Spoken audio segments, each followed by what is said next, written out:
que darnos la oportunidad de hablar sobre estos temas que son los que nos preocupan y que son los temas que podemos compartir con los vecinos también a la hora de pensar en el futuro que queremos para nuestro país. Nosotros trabajamos escribiendo un marco que ya les acercamos a los compañeros sobre cómo encarar esto, que le dimos en llamar conversatorio, porque queremos que tenga una actividad que permita que ustedes en 15 minutos puedan exponer según lo que cada uno trajo preparado y según lo que, la experiencia que tienen, porque tenemos la suerte de contar con un panel integrado por personas que han trabajado y que han ejercido la docencia o han sido cercanos a la docencia en distintos subsistemas, y eso creo que enriquece la charla. La modalidad de conversatorio hace que escuchemos primero 15 minutos estrictos cada uno de ustedes, porque si no a mí me van a sacar tarjeta roja hoy, y después los participantes hacen las preguntas, hacemos las preguntas que cada uno considere, y así vamos conversando, porque esto es un conversatorio. Y sin más les cuento cosas que la mayoría de ustedes que están acá saben, todos sabemos, que nos acompañan Rosana Cortazo. Rosana, profesora de química, diplomada en educación e iniciación de investigación educativa, y fue consejera por orden docente, y bueno, la edad la tengo acá, pero no lo voy a decir. Acá pusieron eso también. Nos acompaña, bienvenida Rosana. Alicia, compañera de acá del comité, traductora pública por la UDELAR, diputada, vecina y adherente del Comité Plaza. Selva, vecina, maestra, profesora de música, inspectora técnica de educación primaria, militante del Comité Plaza también, y el gusto de recibir al compañero Sebastián Tati Sabini, profesor de historia, diputado, fue en algún momento senador, y que hoy nos acompaña en el rol de senador y seguramente podrá enriquecer este trabajo. A mí me dieron este orden y yo lo tengo que respetar, así que en este orden, Rosana, yo le dije que seguramente ibas a abrir tú, así que te invitamos a trabajar cuando tú lo decidas. Una cosita que también tengo que decir es que está circulando una listita donde se les piden algunos datos, pero les pedimos todos nosotros, pero queremos especialmente los datos de aquellos que vienen por primera vez a la charla, porque nosotros estamos formando grupos de difusión para ir difundiendo los materiales que tenemos, y también decirles que estamos tratando de salir por vivo en Instagram, y que se graban las charlas y las subimos al canal de YouTube del comité. Así que todo lo que digamos hoy va a ser muy importante, seguramente para muchos uruguayos que estamos deseando que algunas cosas pasen.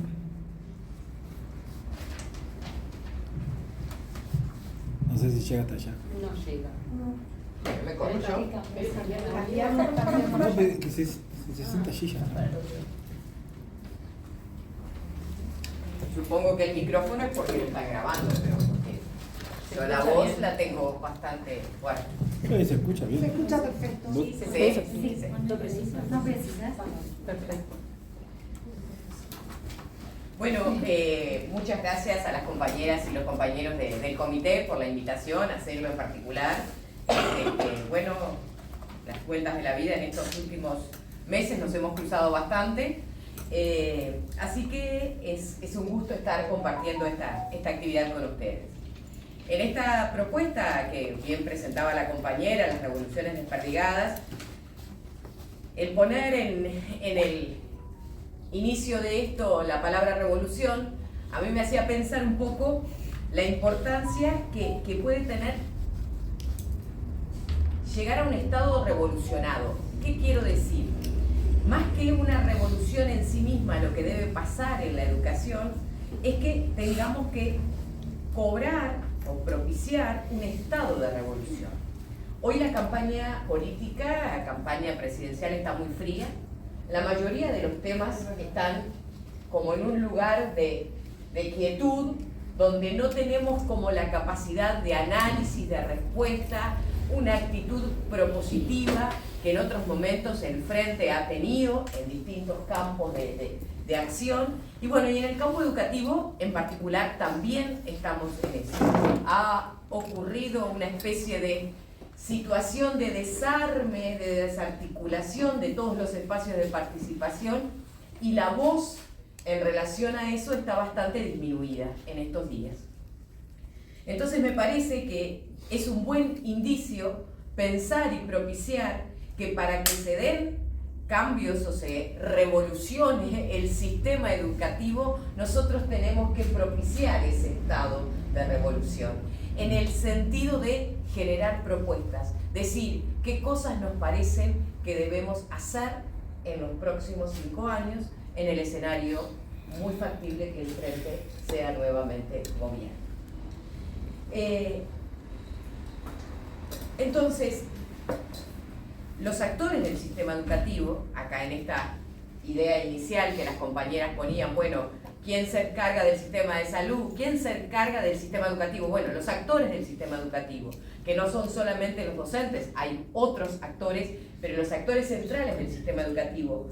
Pero toda la sociedad tiene que poner en un lugar de prioridad en la acción de su vida cotidiana a la educación, aspecto que hoy está bastante resentido.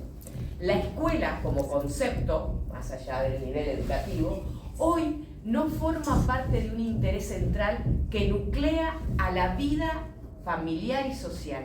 Y eso es una pérdida que hemos tenido en los últimos años, donde en esto del Estado retirarse, se ha retirado también de la importancia y la preponderancia que las instituciones educativas, las escuelas tienen en el hacer de la vida social y cultural de nuestro país. La ley de urgente consideración nos deja grandes problemas. Los grandes problemas que nos deja la ley de urgente consideración, que vamos viendo como en grajeas, ¿no? Los discutimos todo al inicio y los discutimos después con el referéndum, pero después vamos viendo distintas grajeas que esta ley de urgente consideración nos va dejando a lo largo de estos años: la afectación de la autonomía de los sistemas educativos, la violentación del principio de participación, porque está violentado de manera extrema el principio de participación, el desdibujar la educación como un derecho humano, está desdibujado. Bueno, en estas últimas horas todo esto que aparecía como la posibilidad o la libertad de las familias de mandar a los hijos a una institución pública o no, si era un derecho o una obligación. Bueno, el derecho a la educación está quedado desdibujado a partir de la propia ley de urgente consideración. Y entonces todos estos asuntos debemos ver cómo los atamos, los traemos y los pensamos a la luz. En principio yo lo voy a plantear de aquellas líneas estratégicas que el Frente Amplio ha fijado como prioridad para un próximo gobierno, pero en particular después pensarlo en algún aspecto que es en el que más he trabajado en estos últimos años, que es lo que tiene que ver con la formación de docentes y educadores. El Frente tiene como línea prioritaria 10 la educación como un derecho humano. En esa educación como derecho humano, a mí me gustaría que cuando uno analiza cada uno de esos puntos, poder hacer como una forma ordenada de pensarlo para no disgregar en acciones que vayan segmentando las políticas en el campo educativo y que tengan una mirada global, general y sistémica. Cuando hablamos de extensión de tiempo pedagógico para enseñanza primaria y media, estamos hablando de modelos institucionales que vienen desde mucho tiempo pensando que el tiempo de extensión pedagógica es importante en el Uruguay y en distintos sectores en particular. Entonces, lo que nosotros debemos nuevamente redefinir o reconsiderar, cómo pensar eso en el marco de un modelo institucional. La extensión pedagógica es un modelo institucional distinto a una escuela de educación común o que tiene una carga horaria de 4 o 4 horas y poco. Pero también en ese modelo institucional, el punto que sigue el Frente pone, bueno, articulación comunidad-escuela. Eso es también un modelo institucional, porque hoy vemos en esta transformación educativa que es simplemente un rótulo compuesto de un montón de elementos de carácter absolutamente verticales y autoritarios y desorganizadores del hacer en las instituciones educativas, que la comunidad, la escuela, como un lugar de mayor nivel de autonomía, ha fracasado en esta transformación y que creo que debemos efectivamente darle a la escuela un mayor lugar de autonomía. ¿Pero autonomía para qué? Para poder articular con otras instituciones, con otros espacios, con la comunidad, porque el modelo de gestión institucional tiene que ser abierto. Y esa es una característica necesaria y que se ha intentado, pero no se ha permeado, porque todos tendemos siempre a broquelarnos en lo que sabemos más. Bueno, acá en la escuela, en el liceo, en este espacio, en esta institución, yo domino, conozco, la entrada de otros tiene complejidades, pero tenemos que tener la capacidad de que si ese modelo institucional de escuelas abiertas, de escuelas interactuando con otros espacios comunitarios es relevante, podamos desarrollarlo. No se va a dar de manera igual y uniforme en todas las partes del territorio, porque las características de los territorios son distintas, pero deben desarrollarse. Las becas, bueno, las becas es un punto central. En este periodo, todo lo que ha sido el proceso de becas que favorecieran a los estudiantes la continuidad educativa, se han visto o mantenidas en un mismo nivel como venían en periodos anteriores o disminuidas. Todo ese proceso se ha visto afectado. Entonces, bueno, eso también es un modelo institucional. Recoger y reconocer las dificultades, los diferentes estudiantes que tenemos en los niveles educativos que sea, para ver las políticas de beca activas, que efectivamente hagan que ese estudiante tenga una continuidad educativa y que pueda de alguna forma salir adelante. Y con un dato que a mí me parece importante: yo no quiero más que nuestro Frente Amplio se ocupe simplemente de números. Bueno, egresan tantos en tiempo oportuno. El proceso educativo y los cambios en el sistema educativo son lentos y tenemos que ser capaces de aquilatar ese problema y convivir con él para ver cómo los vamos mejorando. Pero eso no tiene que ser nuestro objetivo central. Nuestro objetivo central debe ser que esos estudiantes asistan, estén y generen los mejores aprendizajes posibles. Bueno, la articulación interinstitucional. Y en esta articulación interinstitucional se habla de otras figuras en las instituciones educativas. Por eso digo que las escuelas, en términos grandes, tienen que ser lugares abiertos, espacios abiertos. ¿Qué implica que haya otras personas? Los famosos equipos multidisciplinarios. Pero para eso nosotros no solamente precisamos presupuesto, precisamos recursos humanos que a veces no contamos en todo el territorio. Cuando hablamos de psicopedagogos, la psicopedagogía es una carrera que hoy se ofrece solamente en el ámbito privado, no existe en el ámbito público. Entonces, por eso siempre yo, defensora soy de eso, la formación de docentes y educadores es clave para después proyectar en los otros niveles políticas que efectivamente generen cambios. Esta transformación ha puesto como un centro la educación inclusiva. ¿Y qué ha hecho para favorecer la educación inclusiva más que discursivamente? Absolutamente nada. Entonces, si yo quiero una educación inclusiva, tengo que ver que otras figuras estén en las escuelas que permitan una efectiva inclusión. La maestra, el maestro, el profesor, el educador en sí, solo con todo eso, no es capaz de resolverlo, porque cada vez los casos son mayores. Obviamente hay otros factores que favorecen los procesos de inclusión más amplio, pensando la inclusión en términos amplios. Bueno, la cantidad de estudiantes por grupo, la posibilidad de la formación permanente de los docentes y de los educadores. Hay un montón de otros factores que favorecen eso. Pero en esa misma línea, cuando hablamos, y es una política central que no solamente va a estar en el eje 10, que habla de la educación, sino que atraviesa, y es un punto que el Frente ha tomado como central, la universalización para la primera infancia de la escolarización, más allá de que esté por ley o no, ¿no? La escolarización de los gurises de la primera infancia. Bueno, contar con maestras, maestros formados en la primera infancia es central. Porque si yo no tengo cómo dotar de recursos humanos con formación específica para atender esa franja etaria tan sensible, fundamentalmente de los 0 a los 3 años, es una situación que de algún modo después se vuelve como un boomerang, en realidad repercute de manera negativa. Por supuesto, en un país que se ha visto afectado, como se ha visto afectado en estos 4 años y medio con el gobierno multicolor, el presupuesto es un gran botín.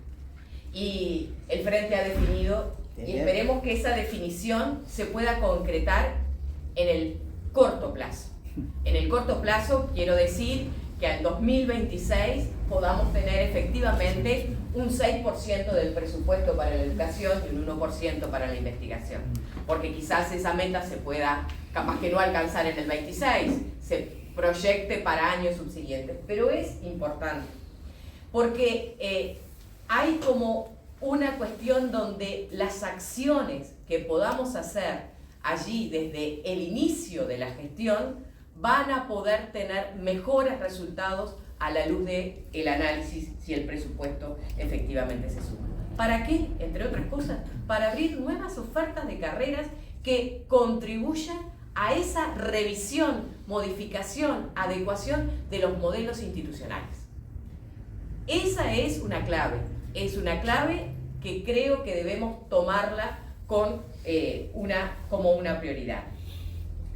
Por otro lado, acá, y que bueno, esta transformación hemos hablado muchas veces del currículum y lo que deja, lo que no deja, la enseñanza por competencias, por no competencias, bueno, la formación para el mercado, la formación para el desarrollo y la cultura.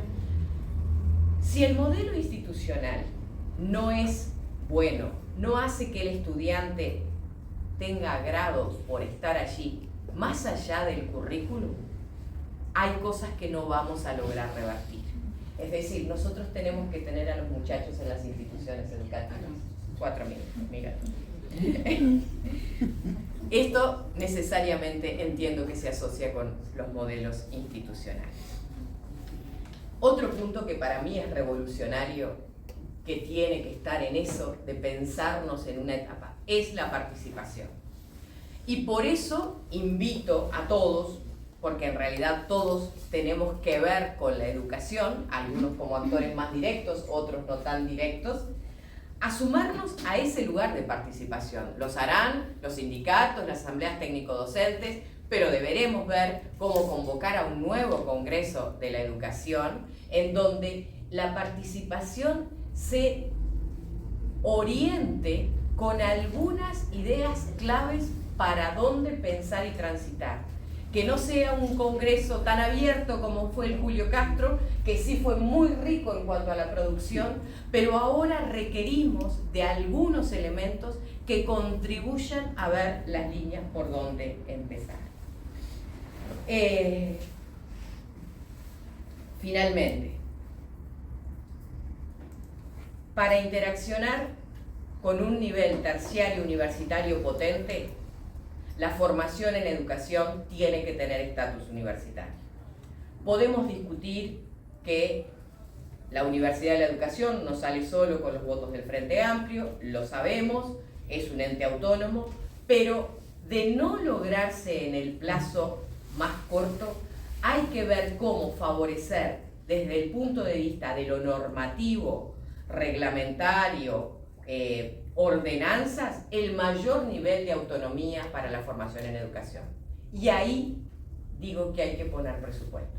Si nosotros no formamos buenas maestras, maestros, profesoras, profesores, maestros en la primera infancia, psicopedagogos, personas que contribuyan en técnicos para la educación inclusiva, otras formaciones, monitores para el trabajo en la educación ambiental, la educación sexual en las instituciones educativas, no vamos a lograr tampoco mover mucho esos modelos institucionales que a veces son bastante difíciles de correr.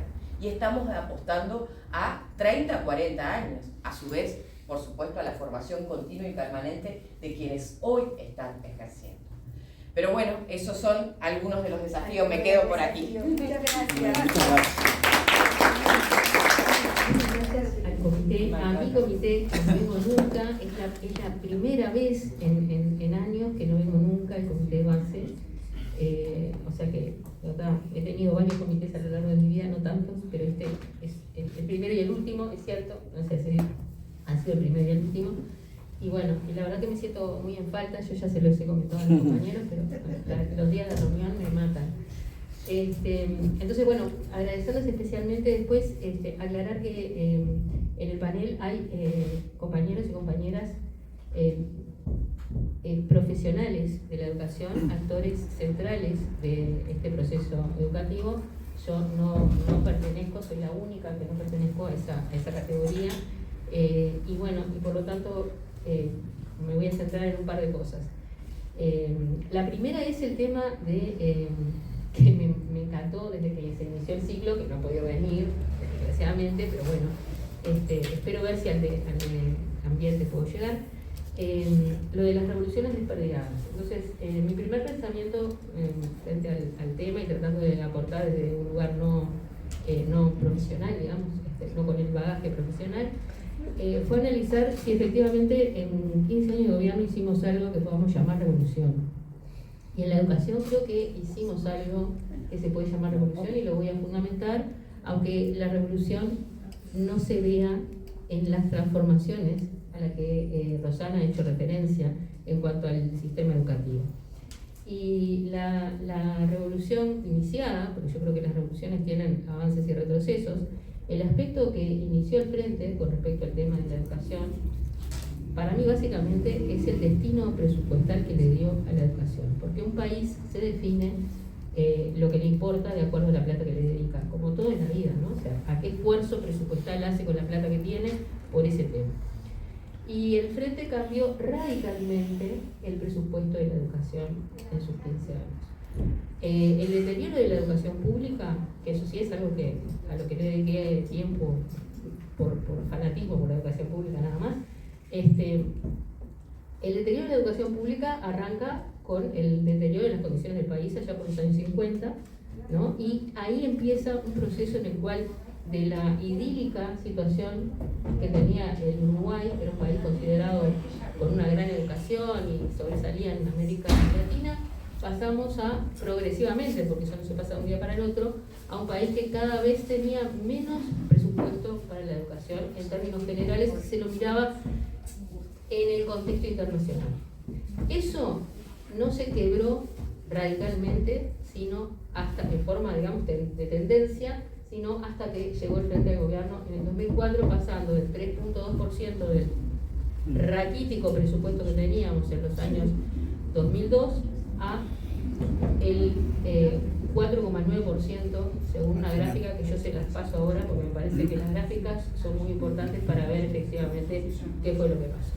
Con un presupuesto multiplicado, es decir, una plata mucho mayor que la que teníamos antes. ¿Qué pasó ahora? Entonces yo decía, bueno, nosotros hicimos eso, y se dirá, bueno, pero hicimos eso, pero capaz que no se ve en las transformaciones. Bueno, pero eso significa la escolarización de los 4 y los 3, significa las escuelas de tiempo extendido, significa los nuevos liceos, y yo voy a hacer hincapié lo que significa en la UDELAR, porque a veces hablamos de educación y pensamos básicamente en la educación ANEP, siendo que está la educación que no está en ANEP, ¿no? la que pertenece al CAI, ¿no? La parte que está en el INAO, y está la educación universitaria pública. La universitaria pública, que es el grueso, de la educación universitaria del Uruguay. La educación universitaria acá me parece sumamente interesante, no es la que más creció, o sea, no es donde más creció el presupuesto. Aún así, aún no siendo donde más creció el presupuesto, es un lugar donde se puede apreciar claramente la revolución educativa en términos presupuestales, que yo creo que se puede apreciar en todos los subsistemas, pero particularmente la UDELAR, porque la UDELAR es muy distinta y cualquiera que haya estado, voy a poner el ejemplo porque a mí me sorprendió, en la FIC o en la Facultad de Ciencias Sociales, o que haya tenido la suerte de ver alguno de los centros que tiene la universidad en el interior, bueno, puede darse cuenta de la revolución que se hizo en la educación en la UDELAR. En el conjunto, y, o sea, de los años del Frente Amplio, el presupuesto educativo siempre creció, pero desde que están los gobernantes actuales de la coalición de gobierno, ese proceso se revirtió. Y lo que tenemos es una disminución del presupuesto para llegar incluso a un descenso del presupuesto. Eso tiene que ver con los salarios docentes, y yo acá voy a decir que nosotros tuvimos un problema con los docentes, que todos los docentes conocen, y un problema que costó caro y que implica, por ejemplo, uno de los retrocesos que yo creo que tuvimos en el plano de esta revolución presupuestal, que es una revolución muy importante pero insuficiente. Primero porque es presupuestalmente insuficiente, porque se quiere resolver décadas de atraso para llegar a los niveles de inversión que tienen los países que tienen éxito en sus políticas educativas, que logran que sus estudiantes se mantengan en los centros educativos, que logran niveles de excelencia en una buena parte de sus estudiantes, y sobre todo que el sistema educativo es adecuado a las expectativas, por lo menos medias, de su población, cosa que no nos pasaba y no nos pasa ahora.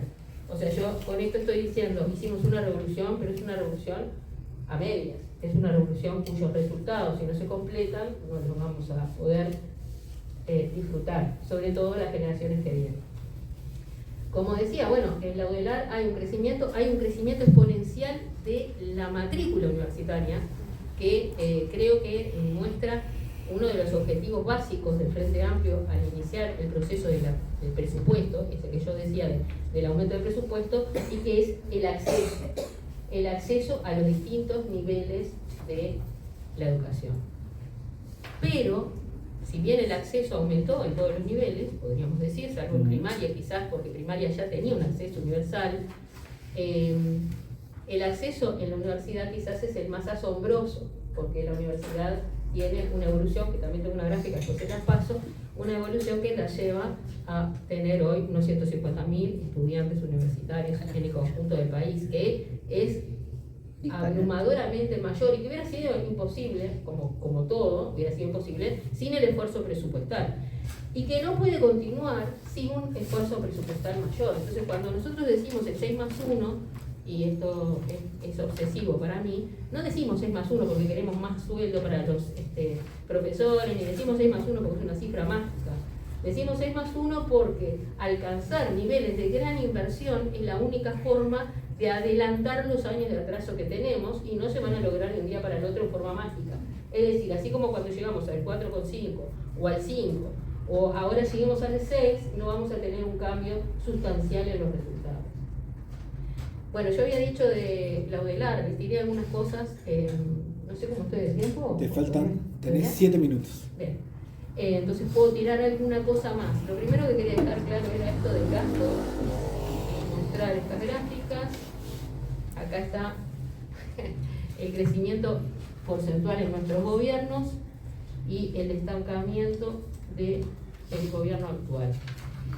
Y con respecto a la UDELAR, para manejar algunos números, porque estos no son tan claros, bueno, el tema de cuántas carreras hay en la UDELAR, cuántas cambiaron, las carreras que cambiaron entre el 2000, que había 58 carreras de grado, y el 2019 98, hoy hay muchas más abierto, o el desarrollo de la universidad en el interior, que tiene que ver con el acceso, tiene que ver con la democratización de la sociedad, porque en la sociedad del conocimiento, el acceso al conocimiento y su democratización es básico, pero básico, más allá de la lógica con la que uno lo tome.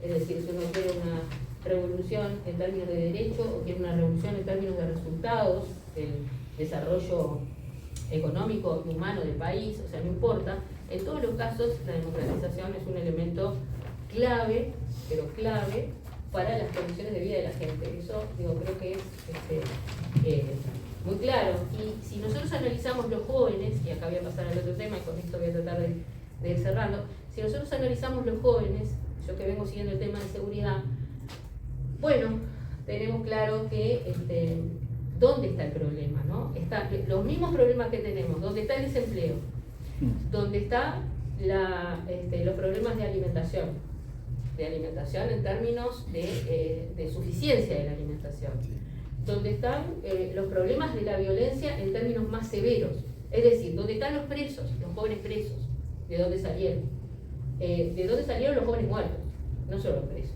sino también las víctimas, ¿no? Y si analizamos incluso los suicidios, vamos a encontrar que toda esta problemática que se concentra en jóvenes, porque hoy tenemos más de 15.000 presos y la mayoría son menores de 44 años, la enorme mayoría son menores de 44 años, y analizamos su nivel socioeducativo, o sea, qué nivel alcanzaron en educación. Bueno, todo esto nos muestra que estos problemas tienen que ver con la igualdad de oportunidades, pero sobre todo tiene que ver con las condiciones de vida de donde viven más jóvenes, porque además ese es el otro tema. O sea, la mayor proporción de jóvenes, en términos relativos obviamente, se encuentra allí donde tenemos estos problemas. Es decir, no es lo mismo si salimos al Gorro, si salimos a las zonas periféricas, a cualquier asentamiento, y vamos a ver que la cantidad de jóvenes que hay al recorrerlos, cualquiera que salga con la luz o con, bueno, lo habrá visto, o sea, no es lo mismo que las que tenemos en los barrios centrales cuando salimos, que son, en realidad, la proporción de jóvenes que vemos es mucho mayor. Uno dice, ¿qué cantidad de jóvenes que hay acá? Generalmente están sin hacer nada, o sea, no se sabe, son las 3 de la tarde, estamos haciendo, a las 10 de la mañana estamos haciendo una barriada en un día de semana, y a las 10 de la mañana no, pero cuando terminamos a las 11:30, 1, están sentados por ahí en una plaza tomando algún vino, ¿no? O otra cosa similar. Entonces, ese problema es un problema de perspectiva. Entonces, cuando nosotros pensamos en qué perspectiva tienen los jóvenes, no es solo la perspectiva de ellos, pero es en particular la perspectiva de ellos. Entonces, yo creo que uno de los desafíos centrales que tiene el Frente es con los jóvenes, porque hablamos de recrear la esperanza. Bueno, la esperanza centralmente está en los jóvenes. Y acá la mayoría de los que estamos no somos jóvenes. Y no es acá, o sea, ojalá, es en general. Entonces, nosotros tenemos un problema desde la política de izquierda, que es la única que puede generar esperanza. Eso creo que acá no tengo que convencer a nadie. La única que puede generar esperanza es la política de izquierda. Tenemos un problema con los jóvenes. Pero el país tiene un problema con los jóvenes.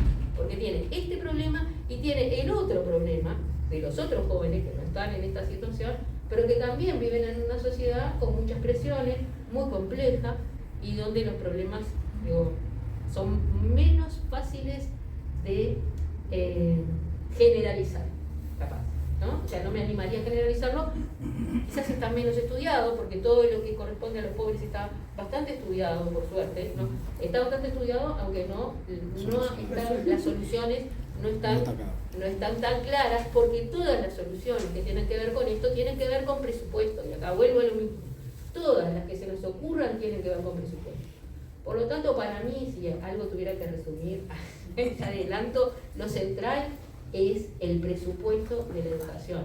Y lo central es recrear esperanza en el sistema educativo, que bien dijo la compañera Rosana, tiene que estar mucho más abierto a la comunidad, tiene que intentar un vínculo que está bastante deteriorado, sobre todo en la educación media, y acá voy a meter una que tiene que ver con lo que ellos plantean de la transformación educativa, para ver cómo mienten, porque mintieron cuando dijeron que nosotros no hacíamos nada y que era un desastre la educación, y compramos esa mentira muchos, y repetimos esa mentira, que horrible la educación y los docentes, y que no sé qué, no sé cuánto, pero ellos, que mienten a cara de perro, porque mienten a cara de perro, ellos han dicho que el ojo está en el tema de terminar la educación media, y ¿saben dónde es el mayor recorte que han hecho de la educación? Es en la educación media. Claro. El 8% del recorte de la educación media en el presupuesto, siendo el lugar donde más recortar.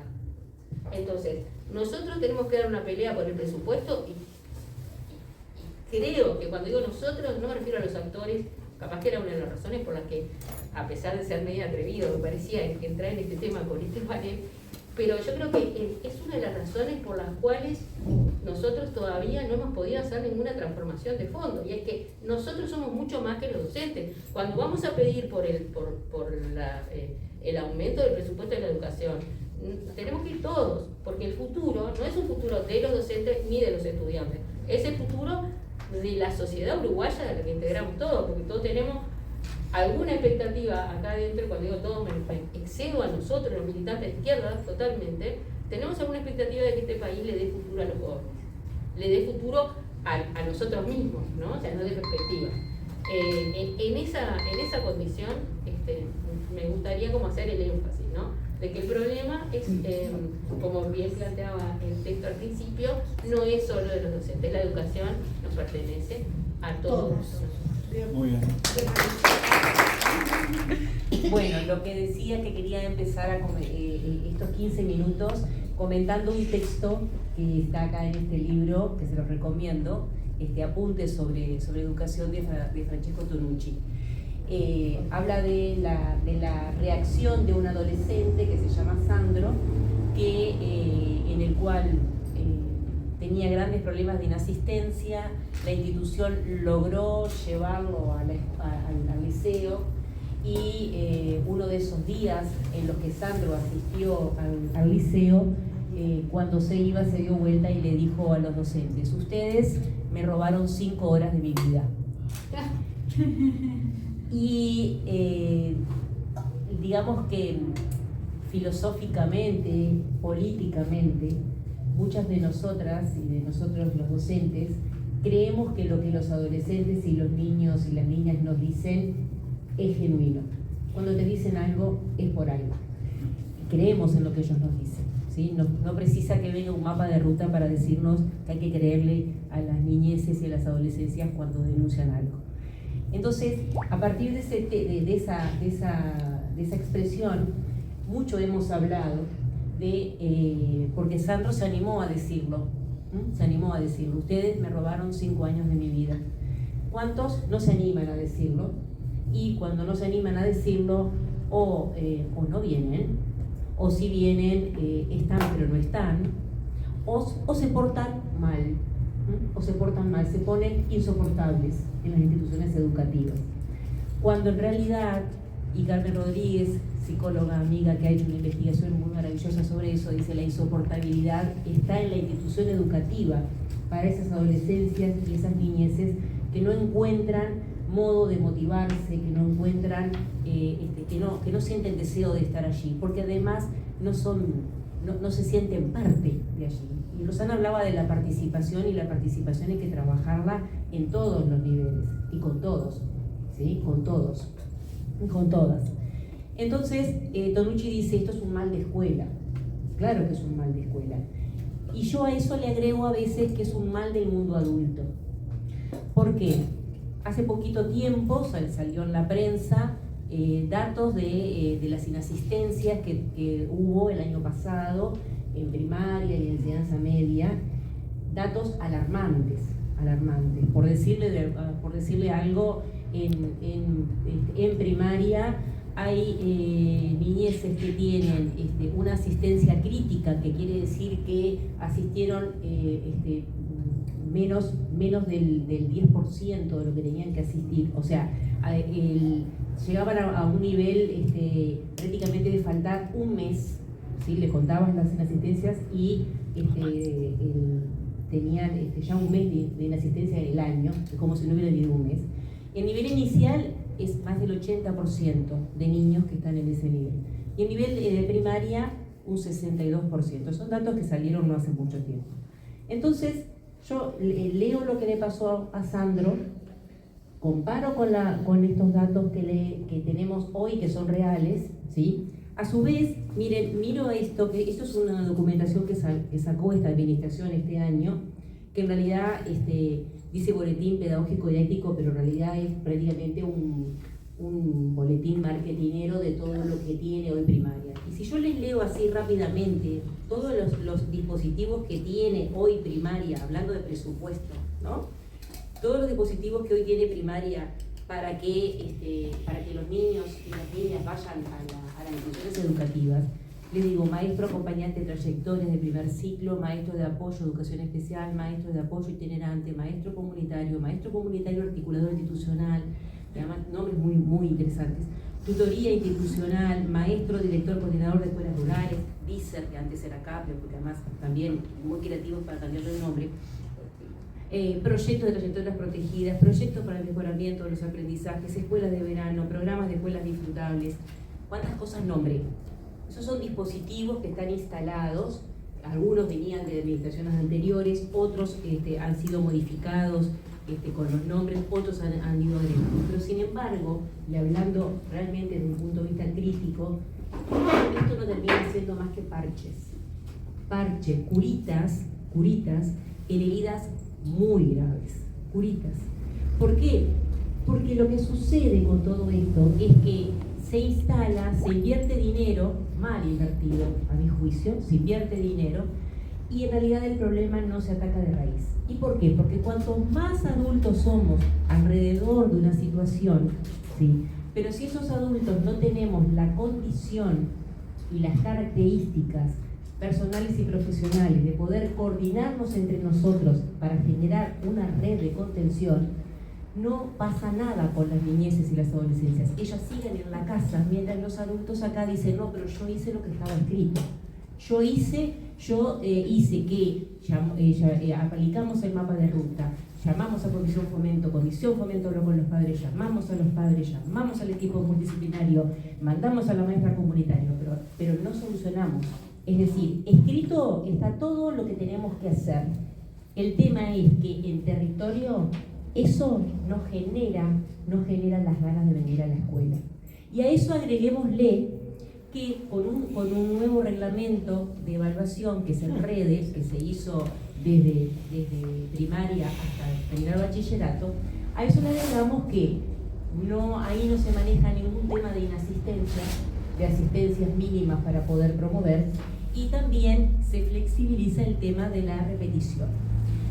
Mirado desde un lugar con una formación docente sostenida y con tiempo para pensar y para planificar, uno podría visualizar que podrían ser, oportunidades para que los docentes le den más tiempo a las niñeces y si no lograron algo en primero, lo logren en segundo y así. Podríamos pensarlo desde el punto de vista didáctico que podría ser una oportunidad para las niñeces y las adolescencias porque tienen más tiempo, llamémosle maduración, llamémosle adaptación, llamémosle X, no importa. Pero mirado como estuvo instalado y como está la sociedad uruguaya con respecto a la educación, hoy podemos decir, pero entonces, sí, no importa que vaya, porque si no voy igual paso. Sí, igual no va a haber repetición. Entonces no lo mando, ¿no? O entonces no voy. Eso ¿qué nos tiene que hacer pensar? ¿Cuál es el lugar que ocupa hoy la escuela para la sociedad uruguaya?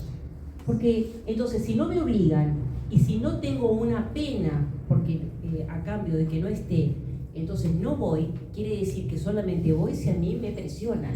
Si hay algo punitivo, voy, pero por el deseo y por el interés y por las ganas de aprender y por la perspectiva y la expectativa que yo tengo en la educación, no voy. ¿Y de quién es ese problema? ¿De quién es el problema de que dé lo mismo estar o no estar en la escuela? ¿De quién es el problema? Yo escribí un libro que dice de quién es la escuela. Ahora pregunto, ¿de quién es el problema? ¿De quién es el problema? Cada uno de ustedes tendrá muchas respuestas. Yo creo que es un poquito de cada uno. Es un poquito de cada uno. Es el problema de los medios de prensa, que lo único que hacen es sacar noticias de las cosas horrorosas que pasan en la escuela, pero nunca sabemos las cosas buenas que pasan. Es un problema de quienes han dirigido la educación, que se han encargado de fragmentar lo que no se podía fragmentar y se han encargado de invisibilizar a lo que significan los docentes construyendo política educativa. Es un problema seguramente del papá, que a lo mejor ya nació en un ambiente en el que daba lo mismo que se estudiara o no, distinto a lo que nos puede haber pasado a todos nosotros, que así naciéramos en un pueblo chiquito como nací yo en Rodríguez, decía, usted para salir adelante, mi hija tiene que estudiar. Quedaba claro que había que estudiar para poder salir adelante. ¿Sí? ¿Cuánto de eso se sigue creyendo en el país para poder estudiar? Es un problema también del nivel de corrupción, porque resulta que siendo honesto, estudiando, trabajando, se llega a un lugar y tal vez haciendo cualquier cosa y haciendo alevosamente actos corruptivos se llega a otros lugares. O sea, es un problema social, es un problema también de la familia y es un problema de la institución educativa también. Tenemos problemas en todos lados. El tema es cómo podremos nosotros llevar adelante algo reparador y hacer una verdadera revolución educativa para que se empiece a tejer de alguna manera esas cuestiones que están rotas, por las cuales se nos caen las niñeces, se nos caen las adolescencias y las perdemos. Y después, a lo que decía Alicia, yo le agrego a los jóvenes que están en la calle, que cada vez son más. ¿Sí? Porque además se pierde, y cada vez antes y cada vez más jóvenes nos encontramos en la calle.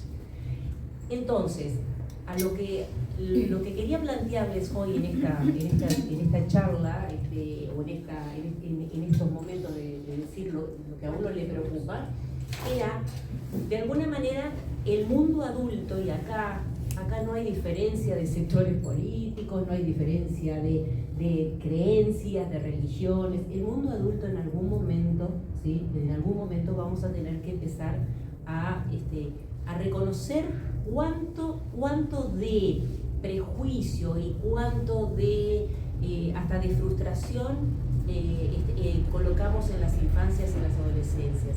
¿Cuánto las escuchamos realmente? Y de eso que escuchamos, ¿cuánto creemos en lo que nos dice?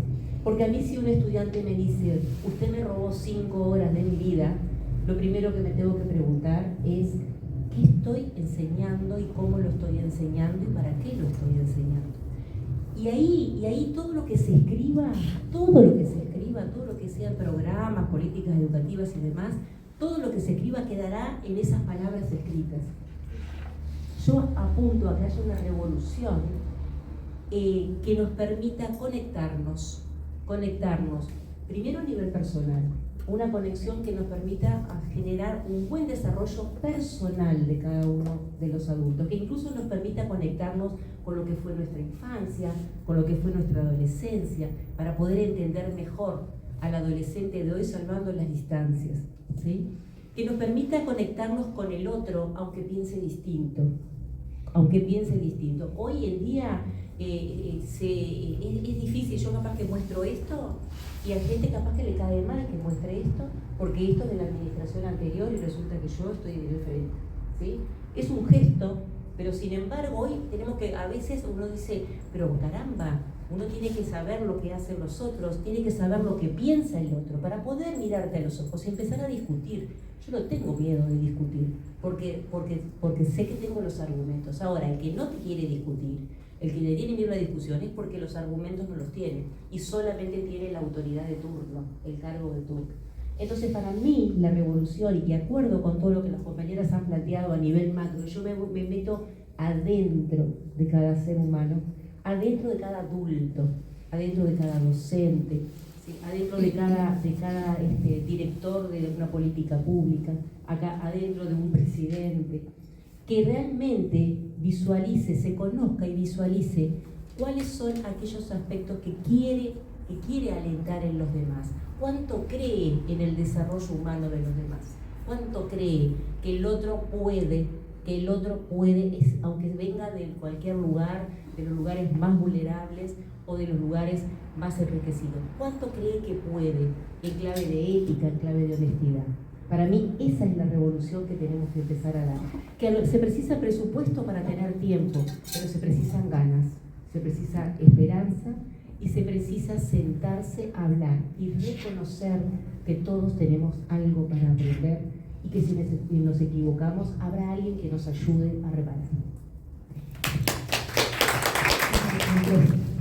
Bueno, sí, para que escuche. me da un poco de tiempo ahí. Bueno, primero gracias por la invitación. Un gusto además de estar con las compañeras, en algunos algunos casos ya nos conocíamos, habíamos compartido panel y la primera vez. Realmente ustedes plantean muchos temas en el documento, ¿no? Es bastante difícil, creo que responderlos en 15 minutos.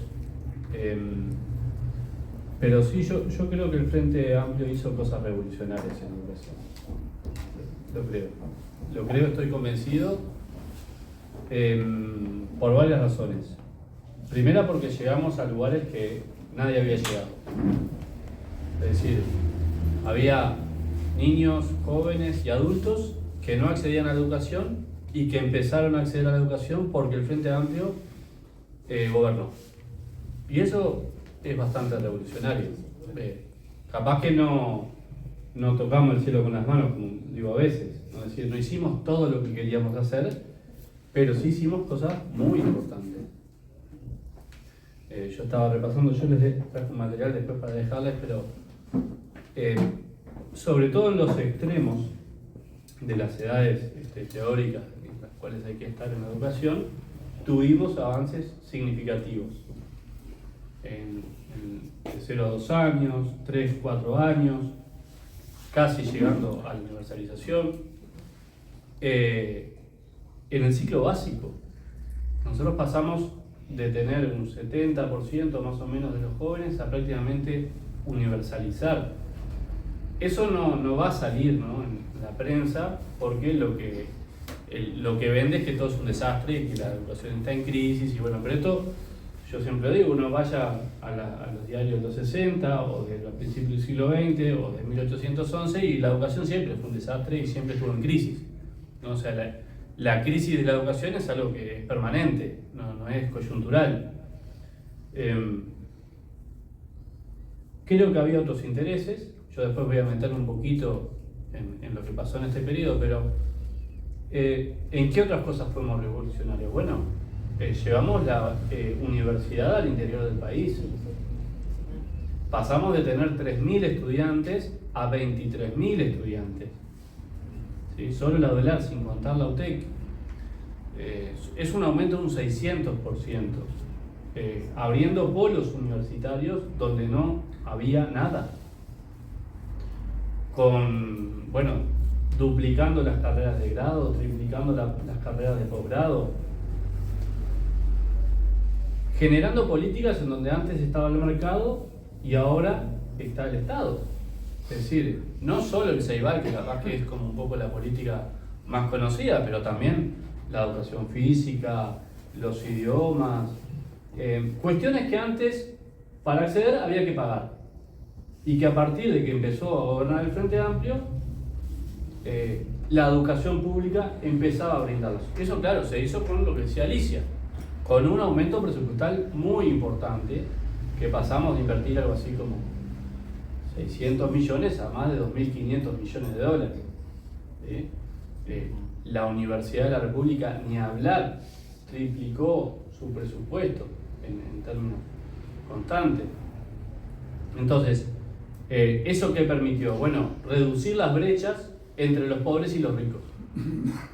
¿Sí? Reducirlas significativamente, no una reducción pequeña. Reducir la brecha de inversión entre la educación pública y la educación privada. Cuestión sobre la cual no hay mucha información, pero la que tenemos, no hay mucha información porque digamos, es difícil de calcular cuánto se invierte en la educación privada. Y además, bueno, eso tiene otros problemas, pero no viene al caso. Pero sí logramos acercar mucho lo que invertimos a nivel público con lo que se invierte a nivel privado. ¿Y por qué es importante? Porque siempre se cuestiona la inversión pública, pero no se cuestiona la inversión privada, ¿no? Es decir, todos escuchamos permanentemente que la educación privada es mejor, esto es algo que se escucha, pero nadie se pregunta, bueno, ¿cuánto invertimos en la educación privada? Bueno, generalmente se invierte más en la educación privada. Esto tiene otros problemas que no quiero profundizar, y ya no llegué ni a la mitad de los logros y ya llegué a los 5 minutos. Pero sí quiero decir, logramos cosas muy importantes, ¿sí? Se hablaba de la educación, hubo un proceso participativo y hago el enganche, ¿no? ¿Cómo arrancó este gobierno? Bueno, eligió a los enemigos, ¿no? Y el enemigo de este gobierno fueron los docentes. No tanto las maestras, acá creo que hay muchas maestras, más los profes, que yo soy profesor. Pero claro, a ver, no solo se votó una luz que nos modificó la mitad de la ley, ¿no? Que fue contra la obligatoriedad, que eliminó el sistema, ¿no? Una mirada de sistema que existía, que estableció el Frente Amplio, la idea de que hay un conjunto de políticas que trabajan articuladamente. Se eliminó el sistema educativo público como sistema, ¿no? Hay un avance de lo privado sobre lo público, organismos que no funcionaron, eso también hay que decirlo, porque nosotros decíamos esto que están haciendo acá no va a funcionar nunca, y de hecho no convocaron a ninguno de los organismos que estaban ahí creados, creo que nunca, no sé, Rosana, pero estamos haciendo un video informe para eso, pero El consejo es lo que... pero claro, la cuestión central ¿cuál era? Sacar a los docentes de los consejos, ¿sí? ¿Qué vino detrás de esa ley? Bueno, vino una comisión investigadora, vinieron denuncias penales a los consejeros, a los ex consejeros, a Celsa Puente y a Javier Landoni. Vinieron las denuncias a los docentes en San José, ¿sí? Porque esto, digamos, ese fue el contexto en el cual se discutió después la transformación educativa, porque creo que eso, digamos, lo tenemos que poner sobre la mesa porque fue la antesala del recorte, ¿no? Es decir, y pegado a eso el recorte de la educación. Tuvimos 3 años de caída en inversión que provocó no solo, por ejemplo, se eliminaron todas las becas de Uruguay Trabaja, eran 10.000 becas, ¿sí? Para jóvenes que estudian y trabajan, que son, obviamente, los que más las necesitan, ¿no? ¿Quiénes son los que necesitan la beca para estudiar y trabajar? Los que tienen menos. Sí se mantuvieron las becas del Fondo de Solidaridad, un poquito menos de las que se estaban dando, pero después tuvimos esa caída. Y tuvimos una caída en la inversión educativa por estudiante en la educación media y en la Universidad de la República. En la Universidad de la República se dio un proceso de aumento de la matrícula, pero eso no se acompañó de un aumento presupuestal y por lo tanto, evidentemente, eso resiente la calidad educativa, ¿no? Entonces, en ese contexto de los docentes son mis enemigos, se llevó adelante la transformación educativa, ¿no? Nosotros ayer creo que fue que votamos el cambio en la UAM, ¿no? ¿Qué hicieron en la UAM? Dijeron, bueno, ahora en adelante los productores, los que comercializan las frutas y verduras, van a tener poder de veto sobre el que designe la Intendencia y el Ministerio de Ganadería.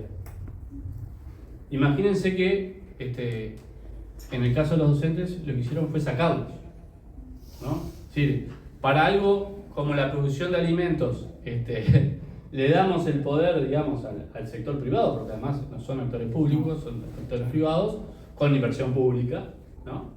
Y en el caso de los privados, de la educación, todo lo contrario. Lo sacamos de los ámbitos de participación, por supuesto que no se convocó al Congreso de Educación, se eliminaron los consejos prácticamente, los que existían, que eran muy pocos, también hay que decirlo, a nivel estudiantil. Entonces, la idea que había que instalar era que los docentes eran incapaces de generar cualquier tipo de transformación educativa, ¿sí? Y que, claro, que de hecho eran el problema, o el principal problema de la educación son los docentes, ¿no? Y evidentemente, ahora se lo mencionaba a Tonucci, Tonucci estuvo acá hace unos años, ¿sí? En el Parlamento, y algunos de los niños tenían que hacer un ejercicio de decir, bueno, ¿no? Ser parlamentario por un día, una cosa así. Y uno de los niños dijo la inseguridad, ¿no? ¿Cuál es el principal problema de tu barrio? La inseguridad. Y Tonucci puso cara como diciendo, bueno, no sé, capaz que no fue el niño que lo dijo, ¿no?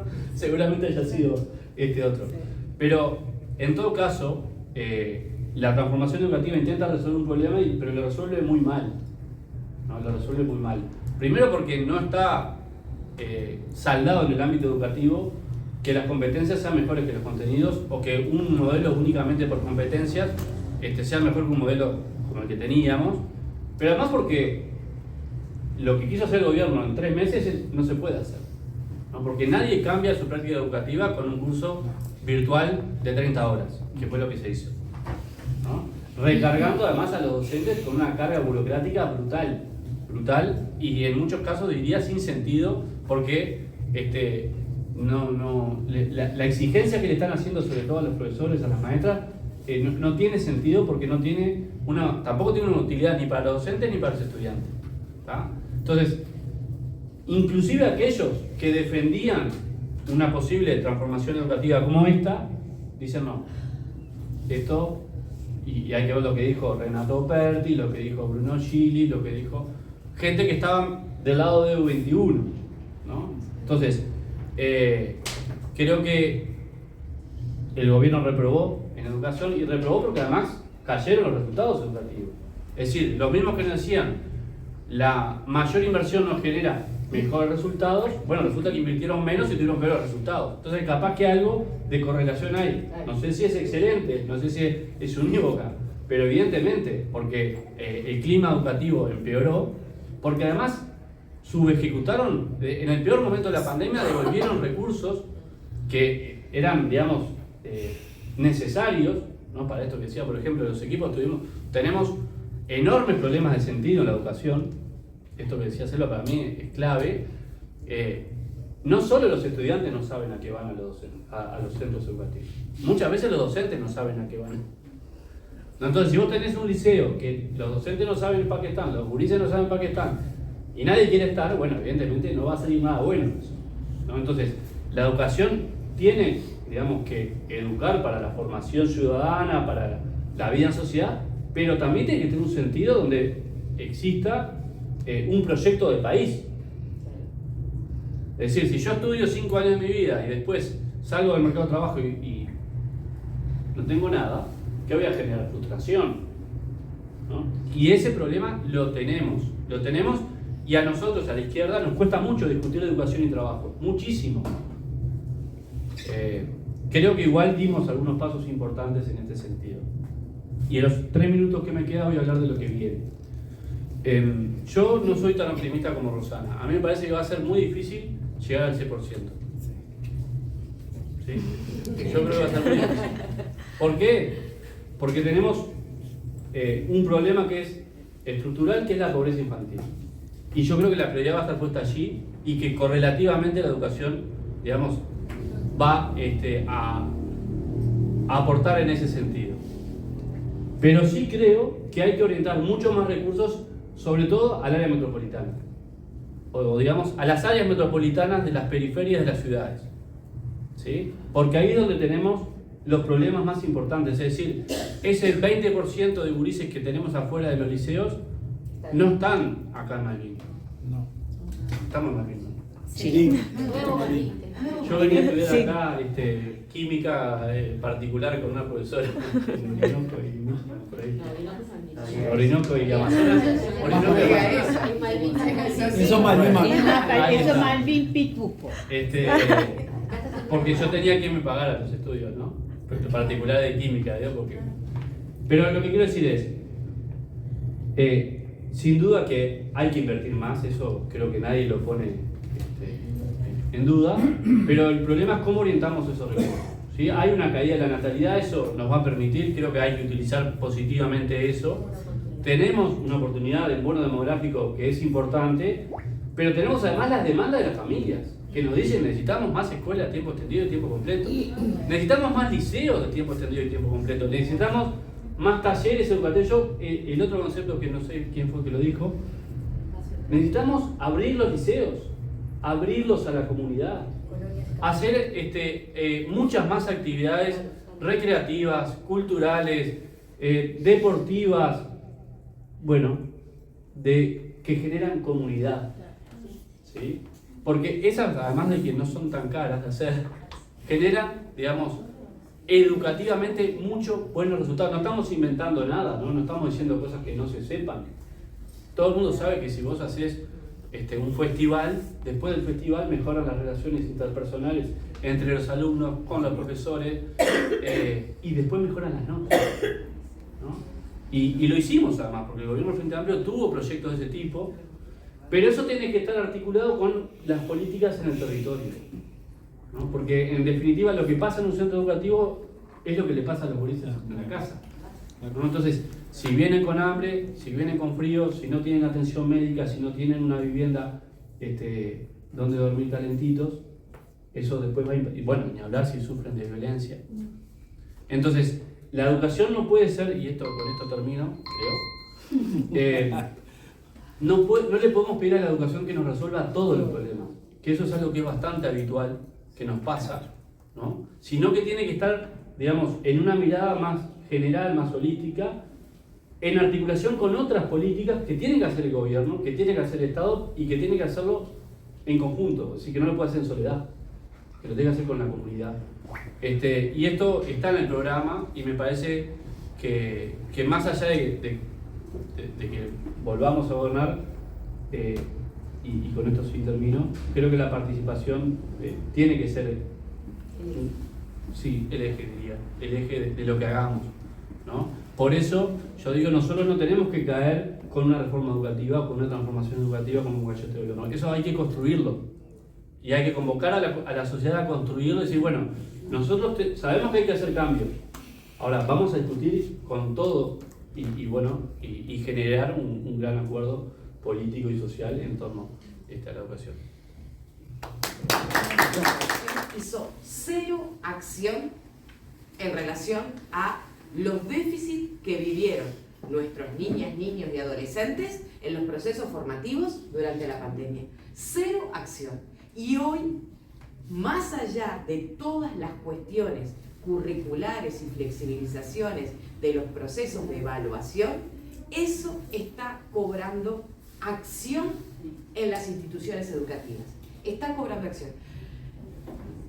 ¿Se acuerdan que en el 2002, crisis terrible que vivimos, decíamos, bueno, aquellos gurises que tenían una subalimentación, una situación deficitaria extrema, iban a llegar en algún momento a las instituciones educativas y eso lo íbamos a ver. Y hoy está pasando eso. Esos gurises que no pudieron lograr condiciones mínimas en cierta etapa de su vida muy clave, están hoy además inmersos en un espacio de formación muy flexible, muy desarticulado. Entonces, todas esas cuestiones hoy forman parte de la realidad que vivimos. Pero yo, más allá de esa realidad, yo peleé en el Congreso del Frente Amplio porque algo más de educación se dijera. Porque soy peleadora, sí, soy peleadora y quería no solamente decir, las asambleas técnico-docentes, los espacios de participación después van a resolver. El Frente tiene que definir líneas. ¿Y por qué estamos en una discusión crucial? Competencias, no competencias, lo que decía el compañero. Estamos en una discusión crucial ¿por qué? Porque el Frente dejó pronto un marco curricular organizado por competencias en la administración anterior que no fue aprobado, que lo refrita esta administración, le hace cambios sustantivos, no voy a decir que son cambios menores, le hace cambios sustantivos porque lava un montón de aspectos en relación a cómo pensar la enseñanza y el aprendizaje y te tira el boomerang y te dice, mira que esto viene de tu lado. Entonces, ese boomerang viene y nosotros ahora parece que no podemos resolver de cómo tiene que ser la organización curricular. Hay un punto que para mí es clave. ¿Por qué nos dejamos ganar por el lenguaje? El lenguaje en donde todo se centra en el aprender. Pero tenemos que tener buenos enseñantes. Porque si no tenemos buenos enseñantes, ese aprender no se da. La historia del Uruguay, las grandes reformas, la de Rama y esta, que es una muy empeorada con respecto a esa, ¿dónde puso el foco? En formación docente. ¿Por qué? Porque importan los enseñantes. Importan los enseñantes y los enseñantes ¿cómo lo quieren? Enseñantes sumisos, que puedan aplicar propuestas en cualquier contexto y en cualquier situación y no un enseñante reflexivo. Entonces, eso nos tiene que mover. Por eso yo digo, hay que mirarlo. ¿Importa enseñanza media? Por supuesto. ¿Importa primaria? Por supuesto. ¿Importa la Universidad de la República? Sí, todo importa. Pero también importa la formación de los educadores por esa lógica. Porque si lo miramos en nuestra historia, lo vamos a ver así. Culturalmente, eso ha sido revelador en muchas oportunidades a lo largo del tiempo. Yo creo que hay que decir que en el primer año se va a revisar las propuestas fundamentalmente en relación a los marcos evaluatorios y de flexibilización que esta transformación tiene y que se tienen que poner en juego en el 2026. El 2025 está jugado. El 2025 está jugado. Y está bien que no vaya a haber un cambio total del diseño curricular, pero tiene que haber adecuaciones y el Frente tiene que pensar por dónde van esas adecuaciones. No puedo ir a una institución de un chiquilín de 13 años a que opte porque no está en condiciones de hacerlo, porque además institucionalmente no tenemos la infraestructura para hacerlo. Entonces, capaz que dentro de 5 años, donde tengamos una inversión mayor, más oferta en espacios, eso puede acontecer, pero hoy no. Entonces, esas cosas se tienen que revisar y yo creo que tenemos que marcar. Por eso yo decía, la campaña está fría, muy fría, estamos flojos de discurso propositivo y lo quiero decir con énfasis, estamos flojos de discurso propositivo y tenemos que hacerlo. ¿Por qué? Porque lo peor que puede hacer es aquello de nos quedamos quietitos, después cuando llegamos vemos y después los problemas van a emerger igual. Discusiones vamos a tener, 100% de acuerdo nunca tuvimos en la educación, pero lo tenemos que trabajar ahora para generar propuestas que por lo menos, porque escuchen, hoy lo dijo el plan Saibar cuando se invocó por parte de Mariela, pero todo lo que fue la reforma tributaria, todo lo que fue la reforma en la salud, ¿ustedes creen que en los ámbitos esos no había gente que le parecía que eso no era bueno? Sí, lo había, pero había una idea central, organizadora, y esa es la otra cuestión. El Frente, en esto de la articulación, tiene que poder hacerlo.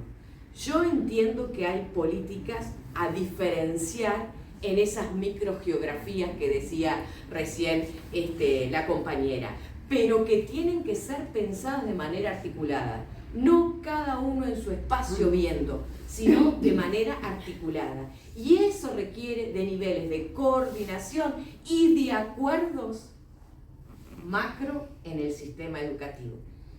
Eso me quedo porque, bueno, no quiero... Yo he dado clase en 2006 y fue bastante duro, ¿no? Es decir, Sí. era duro que vos estabas dando clase y te quedaba una circular de vas a evaluar de esta forma y después que vas a evaluar de otra. Que era fruto de eso, ¿no? Es decir, fruto de intentar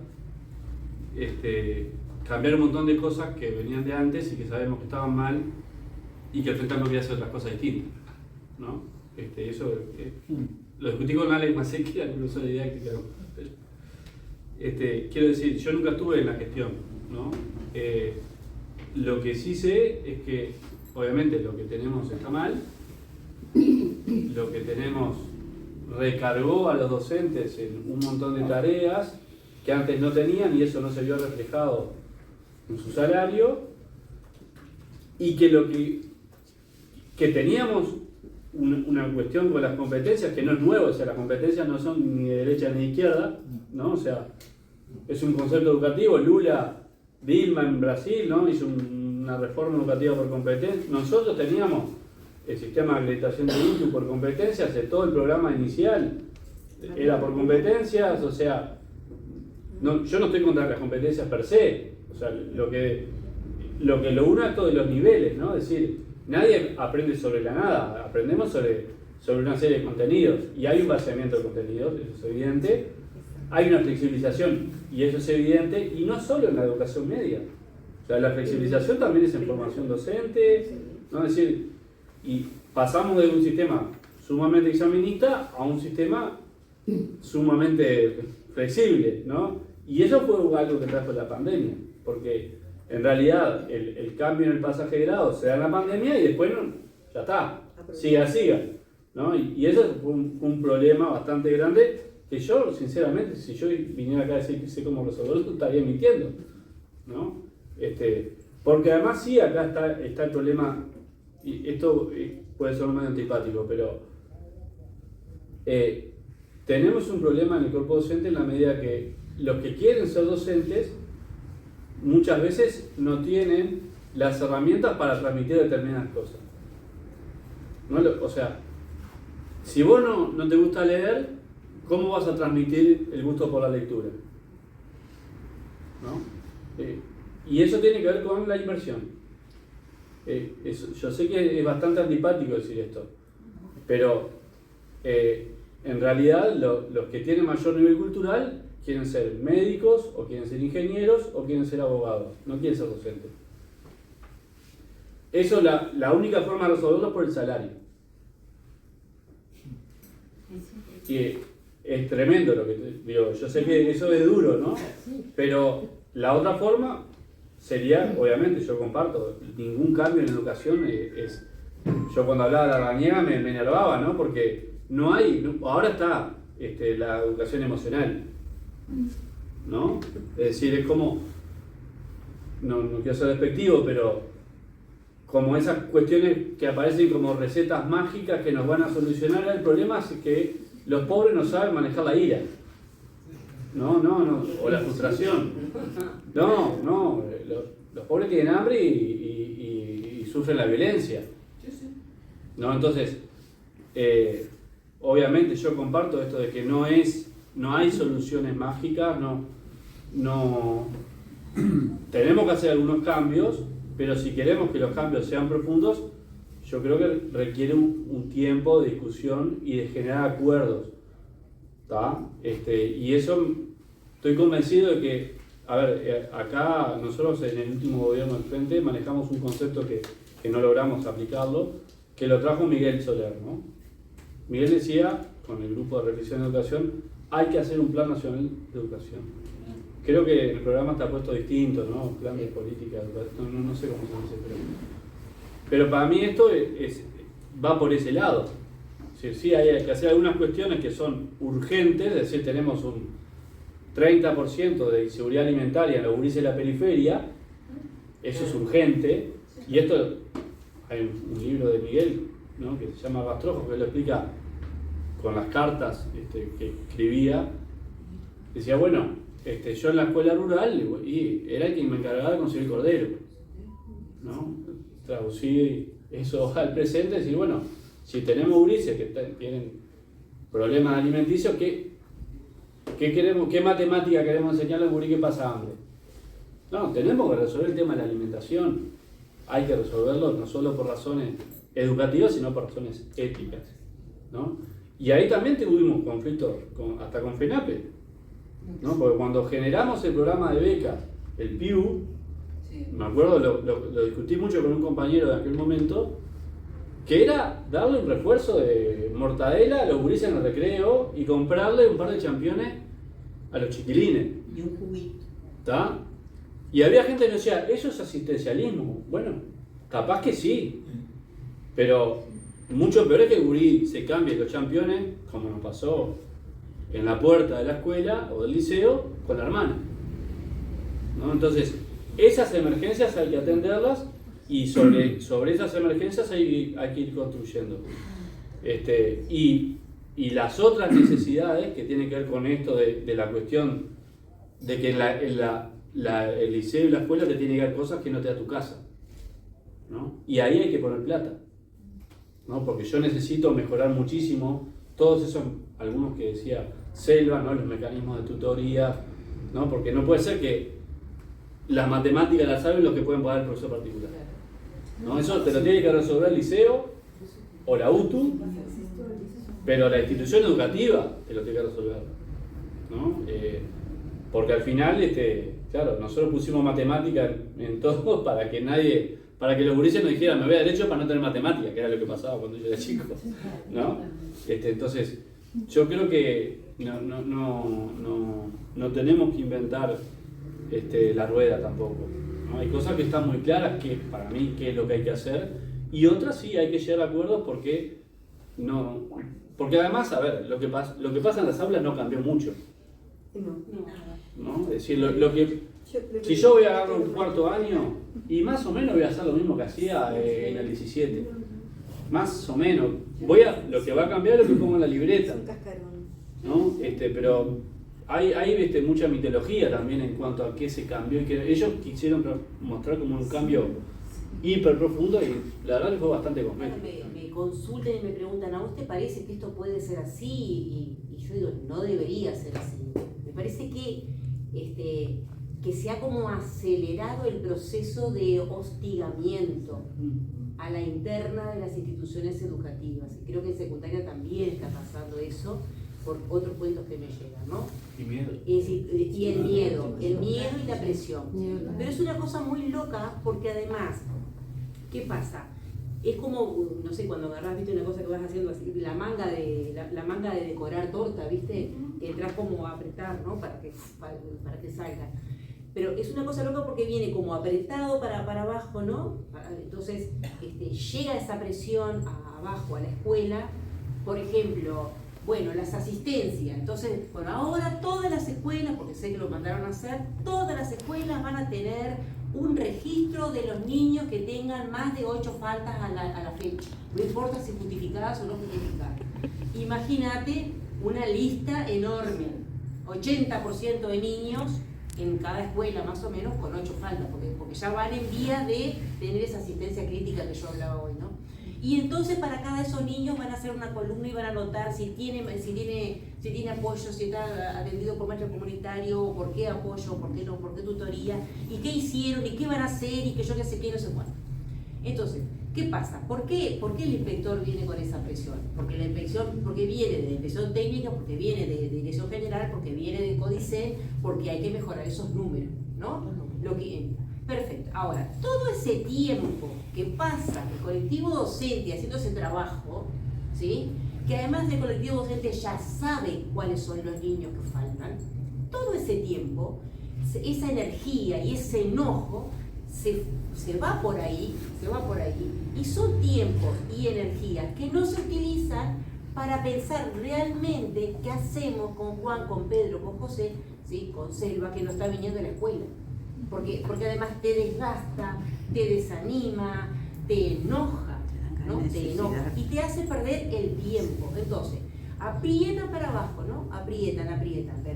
Cuando el resultado sea positivo, si llega a ser disfrazado y positivo, será de la política educativa y de Codicen y la mar en coche. Si el resultado sigue siendo negativo es porque los docentes no saben hacer nada, ¿no? Y Rodán Silva, cuando empezó la transformación educativa, yo lo tenía por ahí, que yo todavía estaba trabajando, y yo decía, que lo tiró, ¿no? Decía, con los docentes o sin los docentes la reforma se hace. Este hombre no estudió, no sabe que la política educativa se hace dentro del aula. Porque vos cerrás la puerta de tu aula y ahí enseñás mucho, poquito, nada, ¿verdad? Sin el docente no podés hacer nada. Como lo decía Agustín Ferreiro en el año 36, ¿verdad? Sin el docente no podés hacer nada.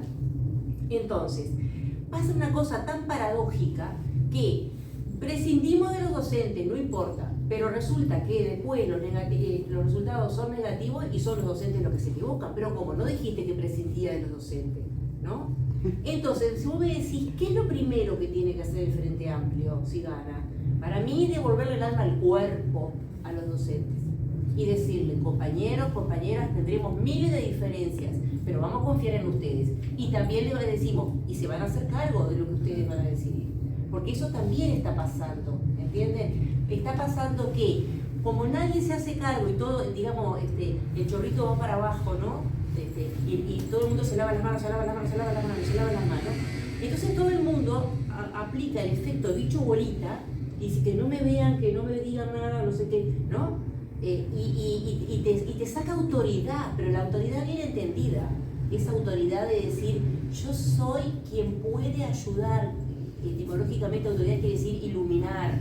Yo soy el que te puedo ayudar a pensar, ¿sí? Y vos también me vas a enseñar a mí. Y yo soy autoridad, y soy autoridad técnica, maestro, con relación a los niños, maestro, en relación a la familia, ¿verdad? Yo soy autoridad, ¿sí? Porque puedo abrirte las puertas de la escuela, porque te abro las puertas de las aulas, para que entres y voy a aprender de vos, de tu oficio, para poder seguir enseñando y demás. Pero el tema es que se le ha sacado la autoridad a los docentes, porque y cada vez más se les falta el respeto. Y eso es presupuesto. Entonces yo digo, la compañera hablaba de las aulas, y yo digo, lo uno con lo que dijo, porque no son cosas separadas. O sea, no es separado que la gente no quiera ser docente o que se use la docencia, pero bueno, ¿por qué no estudian ingeniería en computación que le va mucho mejor? Y bueno, porque la idea es, es difícil, ¿no? Entonces, hay una rebaja que tiene que ver con la rebaja total de la carrera, ¿no? de lo que significa y del valor que le das. Lo que le damos valor en general tiene un precio en la sociedad, ¿no? A lo que no le damos valor tiene otro precio. Abunda, lo puede hacer cualquiera, bueno, entonces ahí tenés un cambio en lo que se valora el trabajo. La sociedad que no valora el trabajo, difícilmente, el trabajo del docente en este caso, difícilmente le da autoridad. Y ese proceso de desautorización es un proceso que ha venido conjugado con la caída de los salarios docentes hasta llegar al límite que los salarios docentes en el Uruguay eran menores que los salarios en el Paraguay.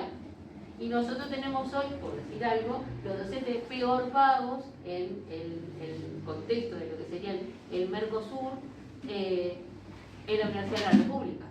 Y ser docente en la Universidad de la República, salvo que tengas dedicación completa, te significa tener un salario menor que el que tenés como docente en cualquiera de los otros subsistemas. Entonces, eso hace que, como sociedad, valoremos unas cosas o valoremos otras. Y yo digo, la ética o el compromiso no es solamente por la plata, porque si no estaríamos acá, claro, ¿no? Porque acá no hay plata, ¿no?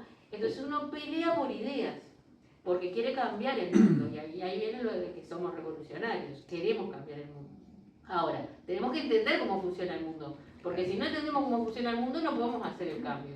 Entonces yo digo, diciéndole a la gente, a los gurises y eso que es futuro, es de transformación y solidaridad y la igualdad y no sé qué, solamente no va a funcionar. Hay que tener un discurso revolucionario, hay que tener un discurso ético de izquierda, comprometido, pero también hay que tener el realismo de saber el país cómo distribuye sus potencialidades materiales y de dónde saca los materiales.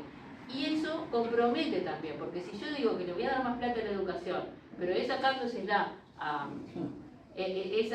sacarle la plata, digamos, a la subvención de, no sé, de las asignaciones familiares que le voy a dar, no, entonces no tiene que venir por ahí. Entonces hay que pensar que eso se produce en forma conflictiva y el Frente Amplio tendrá que asumir algunos conflictos, no podrá asumirlos todos porque si no sería un caos, evidentemente, y tiene que construir correlación de fuerzas para eso. Entonces no es el 6+1 en términos de consigna, es el 6+1 en términos de por qué es eso para el futuro del país y qué significa y a dónde va a ir ese 6+1, a qué tipo de país va a ser. Y eso es una lucha política que tenemos que dar todos. Vuelvo a repetir, para mí acá hay un tema que es de todos, que lo de los docentes yo no me voy a meter cómo es que van a hacer en las aulas, pero sí en que la pelea por cambiar el valor de la educación y de los docentes, del trabajo docente, la tenemos que dar en conjunto todos los frente-amplistas. Creo que no hemos triunfado en esa pelea, porque creo que hemos tenido debilidades, porque dejamos a los docentes como, o sea, no estoy diciendo que es culpa de los gobernantes, vamos a entenderlo, ¿no? Estoy diciendo en general, como izquierda no hemos logrado colocar el tema de la educación en un tema de perspectiva del país.